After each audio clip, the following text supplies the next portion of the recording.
مقابله الشيء اللي يخليه انه يكون نقص عددي صفوف المنتخب التنزاني. بالفعل كره من جديد ملعوبه، تحضير من جانب المنتخب التنزاني، كره اماميه، تحضير مره اخرى ليكون من جانب عناصر المنتخب.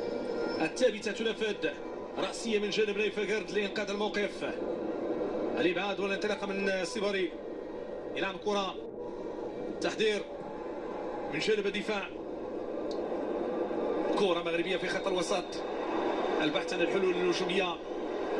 حكم الجنوب افريقي يعلن على مخالفه سياش، يتم اسقاطه اكثر من مره، تدخلات قويه ومنها من وصل بتدخلاته الى تدخلات يعني عنيفه. كره اشرف حكيمي، خنوس، زياش، حكيمي، رجع كره ديالو لنايف اكرد.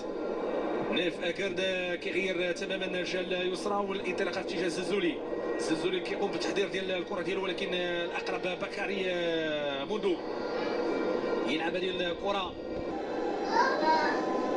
لانه ما كانش تدخل بالنسبه له يستدعي المخالفه.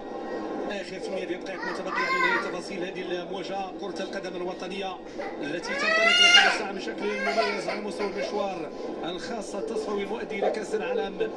المنتخب الوطني الاول اليوم مباريات كانت عديده المنتخبات الوطنيه. المنتخب الوطني الاول اللي نشوفه الان المنتخب الاولمبي اللي انتصر على المنتخب الامريكي، وايضا انجاز تاريخي مهم جدا يضاف لكره القدم الوطنيه من خلال المنتخب الوطني المغربي اقل من 17 سنه الذي ضمن المشاركه رفقه الثمانيه الكبار في بطوله العالم او كاس العالم باندونيسيا. المشوار مستمر في مباراه المغرب تنزانيا. بونو والنظره المستمره، مجموعه من اللاعبين خلف هذه الكره. تنزانيا تبحث عن كره ثابته. هنا الانطلاقه، هنا التصويبه بعيده تماما عن مرمى الحارس بونو لصالح المنتخب التنزاني. تمريره للجهه اليمنى، اشراك سوسبيتير باتشانا، اعاده الكره لبكاري موندو، تحضير من ابراهيم حمد، ذكاء واخراج كره مباشره الى خارج الخط الجانبي الملعب. إذا 5 دقائق أو أقل من 5 دقائق على نهاية الوقت القانوني للجولة الثانية من مباراة اليوم.